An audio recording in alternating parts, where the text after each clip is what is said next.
Well, welcome to our discussion of decolonizing methodologies, research, and indigenous peoples. I'm Alex Wiseman with the Lehigh University College of Education's Comparative and International Education program. This is part of a discussion that was prepared for a research class, research methods in international education. But it really goes beyond that, and is something that you can think of as you're not only moving through this class, or a class like this class, but also in your engagement with research, either your own or other people's, in the field of comparative and international education. Decolonizing Methodologies is actually the title of a book by Linda Smith. You can see the cover here. And it's a way of recapturing the whole idea of what it means to do research with indigenous groups and indigenous peoples worldwide. The introduction is what we're mainly going to focus on in this first section of the screencast. And I'd just like to start out by saying that I think this is a really important way for those of us who might not be part of an indigenous group or who have been conducting research but insensitive to or unaware of the special needs, conditions, and existing histories that contextualize the areas or regions where research is conducted. This will be a good introduction to that. Smith says that the term research is one of the dirtiest words in the indigenous world's vocabulary. Dirtiest words because it is linked to European imperialism and colonialism. So research, imperialism, and colonialism are all connected, according to Smith. She says, it appalls us that the West can desire, extract, and claim ownership of our ways of knowing, our imagery, the things we create and produce, and then simultaneously reject the people who created and developed those ideas and seek to deny them further opportunities to be creators of their own culture and own nations.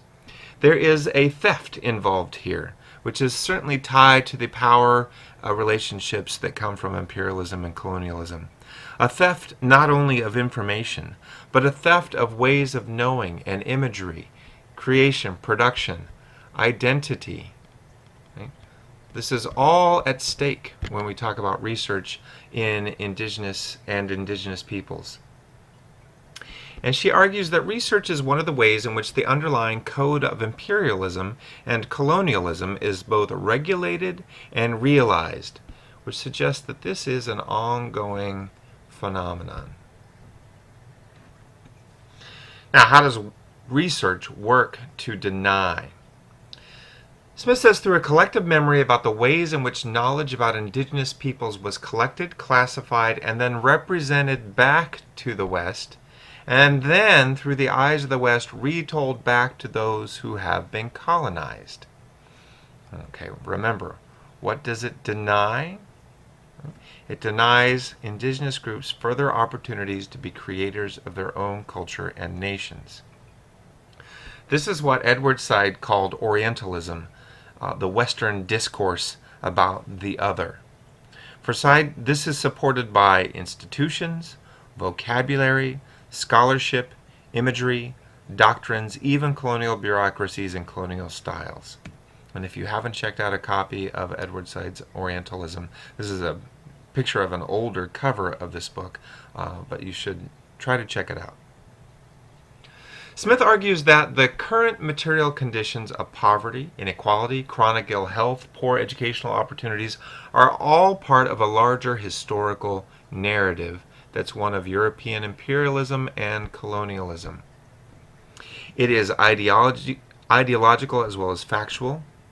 It is as powerful now as it was a century ago when imperialism and colonialism were more active.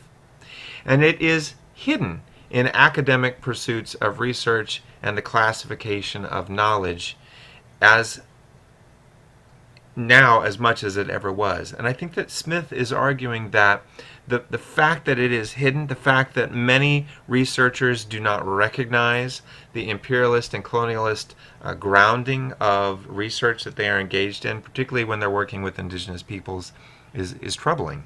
And that's one of the reasons why she's discussing this.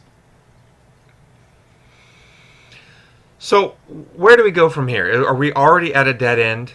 Have we already then told the story that needs to be told, or has Smith told it by saying that indigenous communities have been victimized by imperialism and colonialism, both overtly and now maybe more passively or covertly even through research and contemporary research on education in particular? Well, she says that indigenous communities have other stories to tell, alternate histories that are different from Western categories of knowledge and distinction. And she calls these counter stories. She says this: to acquiesce is to lose ourselves entirely and implicitly agree with all that has been said about us. So she says that there has to be some resistance. To resist is to retrench the margins, retrieve what we were, and remake ourselves. In other words, the past is lost. Now there has to be a rebirth, a remaking. She says the past are stories, local and global. The present are communities, cultures, languages, and social practices. All may be spaces of marginalization, but they have also become spaces of resistance and hope.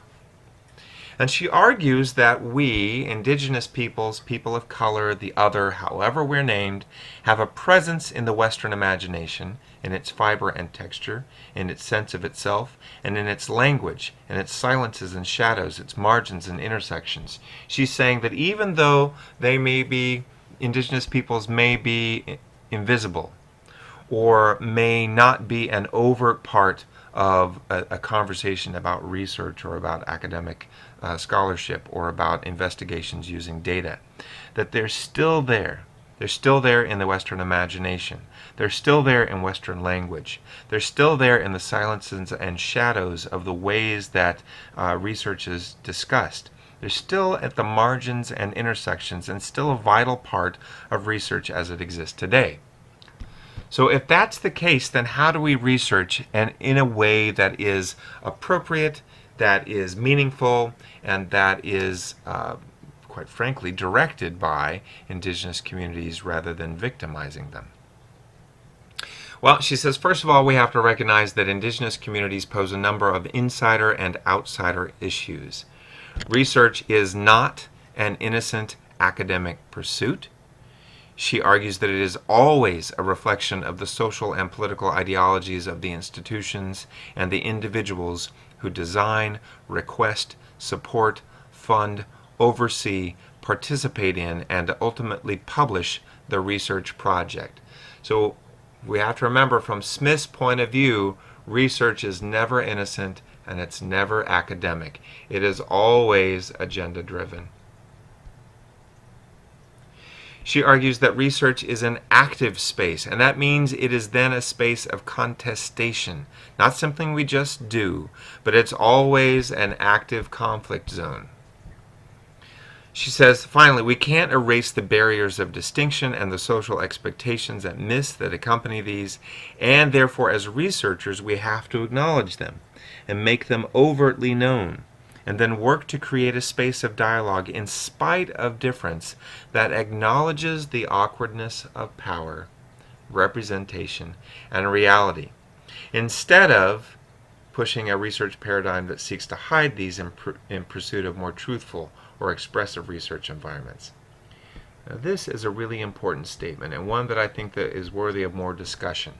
Because if this is the case, and research is always uninnocent, always unacademic, and always has to acknowledge the awkwardness of power, representation, and reality, then what does research look like moving forward?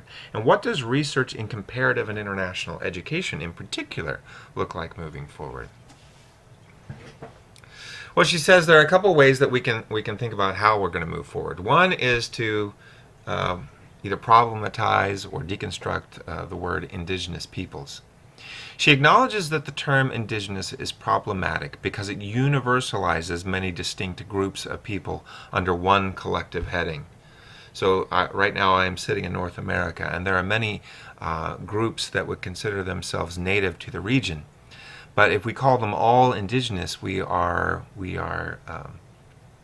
in many ways devaluing the important distinctions between the different people groups. And she says that many of the groups referred to as indigenous have themselves used different terms to name themselves, and they have experienced different relationships and histories under imperialism. Although some of these relationships and histories will be shared, they're not all common. So why do we use the term indigenous peoples? Well, she points out that the term itself is recent. It emerged in the 70s in Canada and the United States out of the American Indian Movement and Canadian Indian Brotherhood, and is a term that suggests that the local struggles of marginalized groups and populations are part of larger global struggles. So in a way, it's a unity term. So hence the S on peoples. It allows for self-determination, but also reminds us that the local experiences differ while still remaining connected. So something for us to think about as we're conducting research, no matter who we are, whether we're a part of an indigenous people, whether we are part of that Western imperialist tradition, whatever group we start in, we can think about ways to conduct research that are going to help ameliorate some of these issues. So we should ask these questions and consider these questions in the research process, and as well as when we are consuming, we're reading, we're using others' research. First of all, whose research is it? Who does it belong to? Right? Is it part of the imperialist group, the colonial group, the Western group, the indigenous group? Is it a combination? How do we distinguish that? Who owns the research? In other words, who is really in charge of the process of research, the information that results from the research, the dissemination of that research, etc. The knowledge that is defined and valued. Whose interests does it serve? Does it serve the community where the data was collected? Does it serve the academicians who are conducting it only? Who's benefiting from it? In other words, how will the data be used, and what is it being used for, and who is actually gaining an advantage from that data? Who has designed its questions and framed its scope? Who will carry it out? Who will write it up? And how will its results be disseminated? These are all important questions that help us identify how we are conducting research and how we are consuming that research, because the consumption of research is just as much a part of the research process as conducting it is before that. And she points that out and emphasizes that, and I'll sort of tie us to a close on the introduction here by talking about that. She argues that disseminating the research is that the process of disseminating the knowledge needs to be culturally sensitive and appropriate to ensure that the research reaches the people who help to make it. So you have to report back. It is not a one-off. You have to bring it back to the people who are involved in the research. You have to share the knowledge. It's not just about a pamphlet-type distribution, but about a collective interaction and a long-term and ongoing dialogue. Research is a relationship, and that can be an abusive relationship, or it can be a beneficial and mutually encouraging and enlightening relationship. I think it's clear which way Smith is leaning, but it's not as simple as just turning the switch and changing the way that research has been conducted and conceptualized for eons.